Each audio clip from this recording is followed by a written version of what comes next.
Good day, learners! This lesson will give you an optimum learning experience for your enrichment about English. I am Sir Cedric, your English teacher, your companion for a better way to understand English. Today is another fun-filled learning experience that will enrich our knowledge. We will unfold the world of literature as I'm going to introduce you the concept of VUCA, or VUCA, which stands for volatile, uncertain, complex, and ambiguous.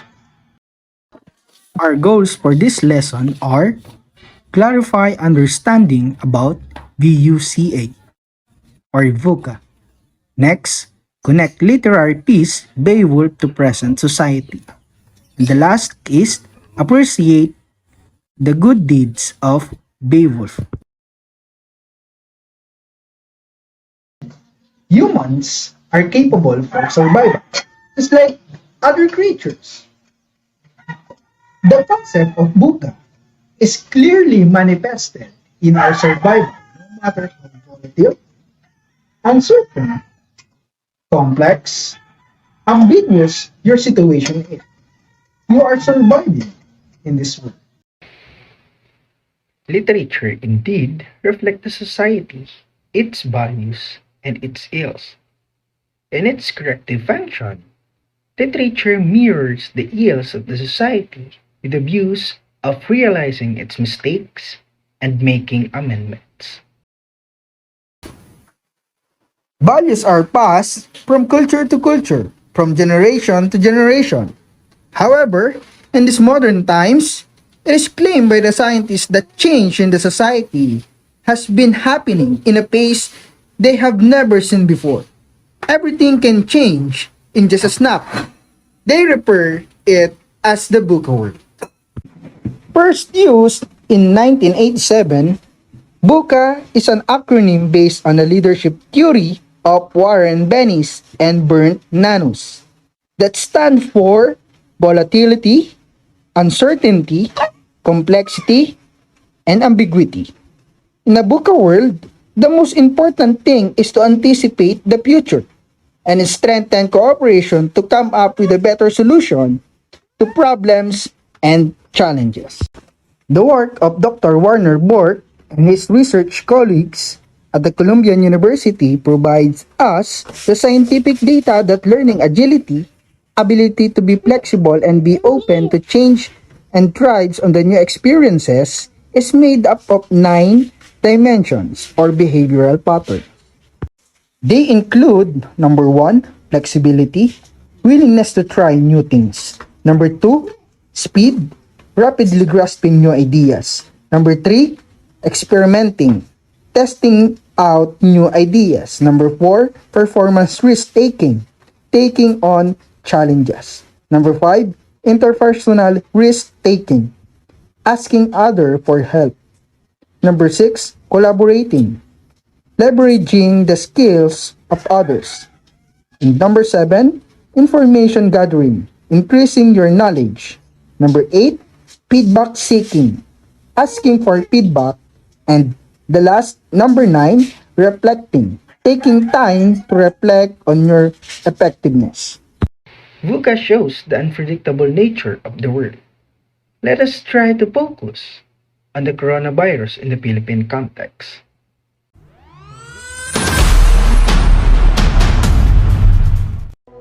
In December 2019, China notified the World Health Organization of several cases of human respiratory illness. Therefore, standing close to someone who is infected can put you at risk.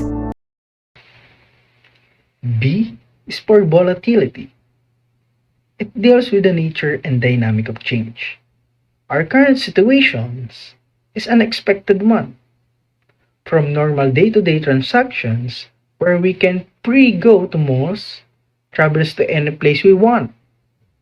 We are now limited to social gatherings, travels, and more. See, in just a matter of single yet powerful virus, the world just suddenly changed. That's how volatile is all about. U is for uncertainty. It is the lack of predictability. The COVID-19 alone is unpredictable phenomenon, and up to now, we can even know or predict when it would last, just like our lives. Can we predict when we die? That is uncertainty. C is for complexity. It is the confusions of the issues. The news about the vaccine to be given to the Filipinos is complexity because they are issues as which vaccine would be effective against COVID-19. That is really confusing, especially that each vaccine has a different efficacy. And finally, A is for ambiguous. It is about the potential idea or standpoint for misjudgment or something that causes confusions and different meaning. News about COVID-19 sometimes misleading, especially those are not credible website in the internet. This apparently create confusions or double meaning among people. So, adaptation is the real challenge when we talk about VUCA situation in the real world. Now, let us try to focus on the epic entitled Beowulf. But before that, let us unlock the difficulties. Arrange the jumbled words to define the answer in the question below. Number 1. It is also known as Old English. Anglo-Saxon. Correct. Number 2. To seize or hold firmly. Grip. Correct. Number 3. The quality of state of being comradely. Fellowship. Correct. Number 4. A trusted friend, relatives, or companion. Kinsman. Correct. Number 5. Burn the body to ashes. Cremate. Correct. After unlocking the difficulties, let us first answer Learning Test 1. In order to know if you already have knowledge about the literary masterpiece, Beowulf, read each statement carefully and determine whether each given statement is true or false. Write your answer on a separate sheet of paper. Number 1. Hrothgar built a mead-hall called Hera. True. Correct. Number 2. Jubilant noise and celebration angered Grendel. True. Correct. Number 3. Beowulf was a warrior from Gitland. True. Correct. Number 4. Anfert was a political advisor of King Hrothgar. True. Correct. Number 5. Grendel died because of leg injury. False. Correct. Number 6. Grendel's mother sought revenge against Beowulf. True. Correct. Number 7. Grendel's mother killed Beowulf. False. Correct. Beowulf became king after King Hygelac was killed in a battle. False. Correct. Number 9. The dragon killed Beowulf. True. Correct. Number 10. Wiglaf was Beowulf's most trusted companion. True. Correct. Now, after answering Learning Test 1, let us proceed to the masterpiece, Beowulf. The following is a narrative summary of epic Beowulf, a literary work considered to be the most famous literary writing of Old English literature. It tells the heroic deeds of Beowulf who rescued the Danes from the monster Grendel and his mother. 50 years later, Beowulf died saving his own people, the Geats, from the fire-breathing dragon. The anonymous poet who wrote the epic captured the spirit of Germanic tribe life and language. Beowulf. Summary by Ben Floorman. Rutger is the king of the Danes in southern Denmark. Through success in battle, he has become rich and mighty. As a symbol of his power and prosperity, he builds a magnificent mead hall called Heorot, in which he and his loyal warriors can feast, drink, boast, and listen to the tales of the Scops, the Anglo-Saxons bards. But soon after Heorot is finished, the mirth of the men and the music of the Scop anger Grendel, a monster descended from Cain. Grendel raids the hall, snatching men and eating them, then returns to his home in the marsh. He repeats his nightly raids until no one dares sleep in the hall. Heorot, once the symbol of the sliding's greatness, is now a place of shame and terror. This continues for 12 years, until Beowulf, a young warrior of the Geats in the southern Sweden, hears about Grendel and determined to fight the monster, sails to Hrothgar's land with 15 companions.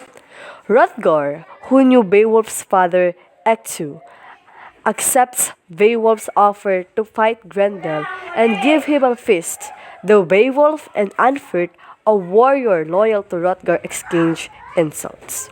That night, the warriors sleep in the Heorot, with Beowulf keeping watch. Grendel arrives and consumes one of the warriors, then reaches for Beowulf. Beowulf, famous for his powerful grip, which is as strong as the grip of 30 men, struggles with Grendel, tearing off the monster's shoulder and arm. Grendel returns to the fence to die. His arms is hung as a trophy under the roof of Heorot. Hrothgar gives a second feast to celebrate Beowulf's victory. At the feast, Hrothgar generously rewards Beowulf with treasure. The Scop sings again, and Beowulf is praised until nightfall. That night, Grendel's mother came to the hall from her home at the bottom of a lake, seeking revenge for the death of her son. She grabs Aestir, a favorite warrior and advisor of Hrothgar's, and she consumes him, then returns home. In the morning, the warriors follow her tracks to her lake, where they see Aestir's head. Beowulf enters the lake and swims for hours before reaching her cave at the bottom. He fights with Grendel's mother, but the sword Hrunting, which Anfert lent to Beowulf in a sign of fellowship, fails for the first time. From the treasure hoard in the cave, Beowulf seizes a sword forged long ago by giants and kills Grendel's mother. He sees Grendel's body and removes the head and takes it and the hilt of the giant's sword, the blade melted in contact with the monster blood, back to Hrothgar. There is another celebration in Heorot, with more gifts and promises of friendship. Hrothgar says he feels like Beowulf is his son, and weeps at Beowulf's departure. Beowulf and his men return to Geatland, the land of the Geats, where his uncle, the king Hygelac, and Hygelac's queen Hygd greet Beowulf, accepting the treasure Beowulf gives them, and in turn rewarding Beowulf with a sword, praise, and land. Hygelac is eventually killed by the Swedes. His son Herdred, though a young, takes the throne with Beowulf's support. At Herdred's death, Beowulf takes the throne of the Geats and rules in great prosperity and fame for 50 years. In Beowulf's old age, a thief finds a passageway into an old barrow. Inside, a dragon guards a treasure trove left there long ago by the last survivor of an extinct people. The thief steals a cup, but the dragon discovers the theft and burns the land, including Beowulf's mead hall. Beowulf, knowing his death is near, decides to fight the dragon. Accompanied by his kinsman Wiglaf, 10 warriors, and the thief, Beowulf sets out to confront the dragon. But when Beowulf and the dragon fight, all of Beowulf's men flee except Wiglaf. With Wiglaf's help, Beowulf kills the dragon, but not before he himself is terribly wounded. Before he dies, Beowulf tells Wiglaf to rule after him and to build him a funeral barrow that overlooks the sea. Wiglaf chastises the men for abandoning their lord. A messenger sent to tell the Geats of Beowulf's death also warns of hard times to the Geats, now that Beowulf is dead. The Geats build a pyre and cremate Beowulf, then construct a barrow overlooking the sea, burying the dragon's cursed treasure with him. After reading the story, let us answer the following questions. Number 1. Why did Beowulf decide to free the Danes from Grendel? So like many ancient heroes, Beowulf is motivated by honor. Several reasons, primarily to repay the debt created by Beowulf's father Ecgtheow to King Hrothgar. Number 2. Why did Beowulf fight Grendel with his bare hands? What does this reveal about his character? Beowulf insists on battling Grendel with his bare hands instead using weapon because he says Grendel doesn't use one. Beowulf sees using weapon against the beast that used no weapon is dishonorable. He will fight Grendel on equal terms. It reveals the characteristic of being fair of Beowulf even with his opponent. Number 3. Why was it harder for Beowulf to kill Grendel's mother than Grendel himself? It is because Grendel's mother was an underwater swamp sort of monster. And the battle happened in the swamp. And Grendel's mother acted with the mindset of revenge and sheer bloodlust for the man who killed her beloved son. Number 4. What were the qualities deeply esteemed by the people of those times? Would those qualities be equally esteemed in our times? The quality deeply esteemed by the people of those times are the traits of heroism and fearlessness. By putting their own lives at risk to fight the monster, just like our frontliners nowadays, they put their own lives at risk to fight the virus. Number 5. If you were Beowulf, would you do the same? Why or why not? Yes, if I would Beowulf, I would do the same because I admire Beowulf for his courage to fight for good of others and willingness to risk his life for the greatest good. After answering learning task 2, let us now proceed on learning task 3. With the character mentioned in the table, decide whether the points below are observable in the given epic or not. Cite an instance that would illustrate the indicated behavioral pattern. Write your answer on a separate sheet of paper.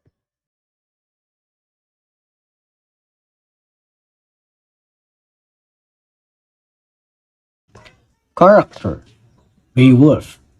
Behavioral pattern: performance risk-taking, speed, interpersonal risk-taking, and collaborating. Evidence: state in scene or instance. Performance risk-taking by accepting offer to fight Grendel. Speed: when his sword failed when fighting Grendel's mother, he immediately picked up the giant sword and killed Grendel's mother. Interpersonal risk-taking and collaborating by asking his kinsman Wiglaf, 10 warriors, and a thief to accompany him to fight the dragon. King Hrothgar. Interpersonal risk-taking and collaborating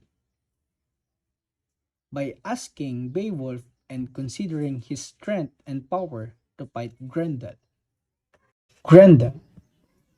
Behavioral pattern. Performance risk-taking. Evidence by raiding the mid-hall called Heorot and fight Beowulf. Grendel's mother. Performance risk-taking. Evidence by raiding the mid-hall called Heorot and avenge her son Grendel. Wiglaf. Performance risk-taking and interpersonal risk-taking. Evidence by accompanying Beowulf, 10 warriors, and a thief to fight the dragon. And the last is the dragon. Performance risk-taking by burning the land including Beowulf's Mid-Hall and Pied, Beowulf, and Wiglaf.